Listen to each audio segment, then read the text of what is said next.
Maudu'inmu na yau zai magana ne akan waye fi sha'awar jima'i tsakanin mace da namiji. Barka da zuwa sashen kundin marubuta daga nan tashar AMD TV Hausa, kuma a cikin littafin me ke faruwa da so bayan aure wanda marubuci Sani Sarki AMD ya rubuta kuma yake gabatarwa a dukkan mako a nan cikin tashar AMD TV Hausa. A don haka gabaki wanda suka kasance sun shigo tashar AMD TV Hausa kana kuma ba su danna subscribe ba ko kuma ba su latsa ƙararrawa ba, ku danna subscribe kana kuma ku latsa ƙararrawa domin kasancewa da shirye-shiryenmu a koda yaushe, musamman littattafanmu da kuma littafin nan na me ke faruwa da so bayan aure wanda ni Sani Sarki AMD na rubuta kuma nake gabatarwa.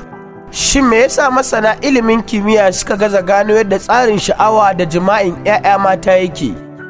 A darasinmu na baya mun yi bayani ne akan cututtukan da ke shigowa cikin al'amuran ma'aurata, musamman cututtukan da suka shafi ma'aikatar hankali da ke kwakwalwar ɗan adam. Yau kuma za mu tattauna akan waye fi sha'awar jima'i tsakanin mace da namiji. Dukan yabo da godiya su tabbata ga Allah subhanahu wa ta'ala, tsira da aminci su tabbata ga shugaban halitta annabi Muhammad sallallahu alaihi wasallam. Shin me 'ya'ya mata suke so? Wannan wata tambaya ce da ta kawo wa mutane irin su Simon Freud da Mel Gibson cikas.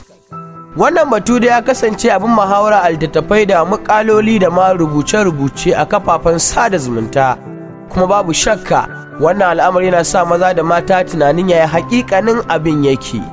Sai dai kuma duk da kwace shekaru aru-aru da masu bincike suka yi don gano gaskiyar batun, har yanzu masu binciken ba su kai ga cimma matsaya ɗaya ba kan hakikanin abin da sha'awar 'ya mace take, ballantana ma har su gano yadda sha'awar take motsawa 'ya'ya mata. To amma za a iya cewa an samu ci gaba dangane da irin yadda mutane suka fahimci sha'awar ta 'ya mace a baya, a inda ake tunanin mata ba sa gamsuwa da jima'i sannan suna da mahaukaciyar sha'awa. Yanzu haka masana ilimin kimiyya suna tsaurara bincike wajen fahimtar sha'awar mata, a inda suka yanke shawara cewa gano sha'awar mace wani abu ne da ya sha bamban a lokaci daban-daban. Sun ce ita sha'awa a wurin 'ya mace ta bambanta tsakanin mace zuwa mace, sannan wata aba ce mai faɗin gaske, kamar yadda wani farfesa a jami'ar Rutgers ya ce kowace mace akwai irin abin da take so. Mun kuma fahimci cewa sha'awar namiji da mace bai zama lalle a ce suna da bambanci da kamar yadda mutane suke tunani ba. Shekaru aru-aru masu bincike sun yi ittifaki da sauran jama'a da ke da tunanin maza sun fi mata yawan sha'awa, sakamakon tabbatar da hakan da nazarce-nazarce masu dama da suka yi. To amma wasu shaidu na baya-bayan nan sun bayyana cewa gano hakan ba abin da za a tabbatar ba a kan mutum ɗaya ko kuma a lokaci guda. Wasu nazarce-nazarcen ma sun gano cewa maza su iya samun ƙarancin sha'awa kamar mata. Nazarce-nazarcen da aka yi baya sun mayar da hankali ne wajen tambayar mutane kamar haka: yaya sha'awarka ta kasance a watan da ya gabata? Duk lokacin da ka yi wa mutane wannan tambayar, amsar da suke bayarwa takan nuna sun fi mata sha'awa, amma a duk lokacin da ka juya tambayar zuwa irin zafin sha'awar da mutum yake ji nan take, to za ka ga ba a iya tantance wane ne ya fi sha'awa tsakanin mace da namiji. Lori Broto wani farfesan ilimin likitancin fannin mata ne da ke jami'ar Birtaniya a ƙasar Columbia, kuma mai ba da shawara mai zaman kansa kan halayyar ɗan adam. Farfesan ya ce tambayar da ke neman sanin yadda mutum yake jin sha'awa ta jima'i a lokacin da ake masa tambayar ta kalubalanci irin kallon da ake yi wa mata cewa ba sa iya magana akan sha'awar jima'i ko ma ba sa sha'awa kwata-kwata. Ya kuma ƙara da cewar nazarin yana nuna cewa abubuwan da ka iya tayarwa namiji sha'awar nan take ka iya zama iri ɗaya da waɗanda za su tayarwa matan ma tasu sha'awar. Wasu manazartan ma sun gano cewa sha'awar 'ya mace lokacin al'ada ta sha bamban da lokacin da ba na al'adar ba.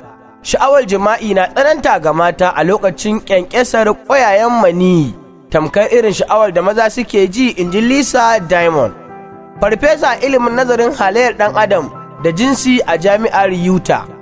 Ta ƙara da cewar maza ba su fi mata sha'awa ba, abin da ke akwai shine bambancin lokaci da kuma yanayi. Dangane da abin da farfesa Lisa Diamond ta yi, farfesa Anita Clayton ta ce a sashen nazarin kwakwalwar mutane a jami'ar Virginia ta ce akwai ƙanshin gaskiya a wannan maganar ta Dr. Lisa Diamond. A hakan ne manazartan suka aje matsaya guda ɗaya inda suka tabbatar da cewa tabbas ya mace ta fi namiji sha'awa, domin kuwa duba da yanda sha'awar take ƙara ƙarfi yayin da take haifar da sabbin ƙwayoyin halitta a yayin jima'i.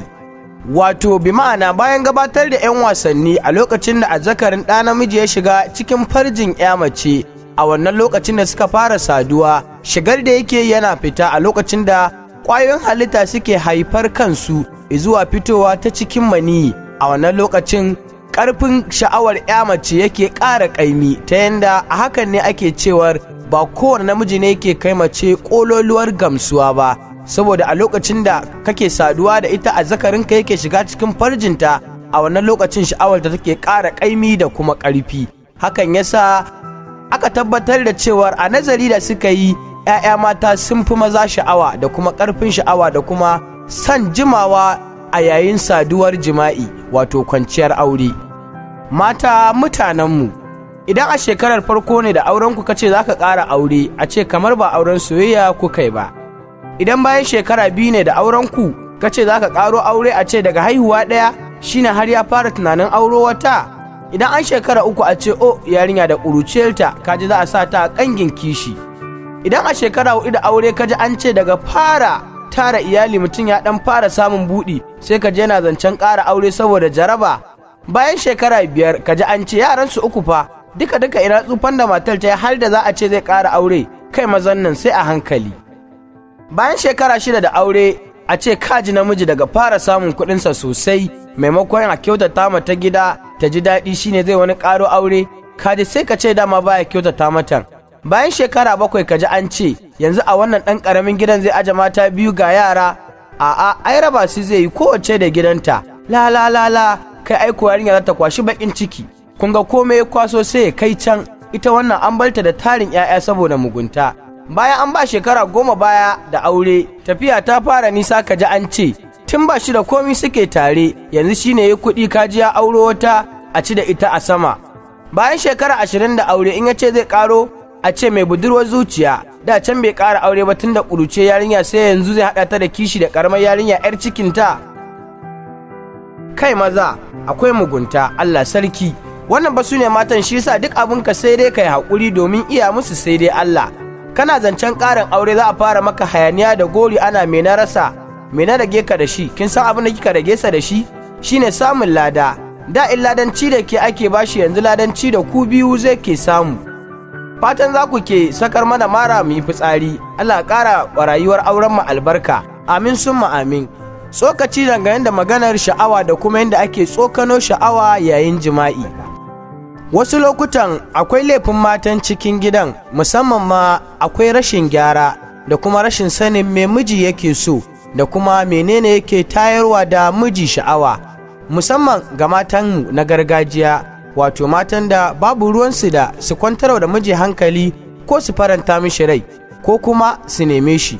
Wasu lokutan ma sai ka ji wasu mazajen suna korafin cewar wasu matan fa gani suke yi idan suka baka dama kai sadu da su kamar sun maka alfarma, duk da cewar su matanka ne kuma Allah ya kwatanta su a matsayin gonakinka, za ka shige su ta yanda ka so idan dai harkan bai saba wa addini ba. Mata, wasu matan ba su iya yanda za su yi su ɗame ƙugunsu ya fito yanda zai ba miji sha'awa ba, da yanda za su gyara nonuwansu ya girma, haka zalika su sa rigar nonon da ta tuntsuro su gaba saboda su gamsar da miji ya ji sha'awar yana buƙatar gamsuwa, sa'annan kuma yana buƙatar da sadu da ke.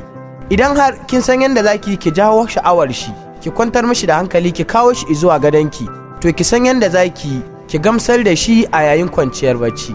Ta hakan zai samu damar da ke ma zai kai ki kololuwar gamsuwar da ake bukata.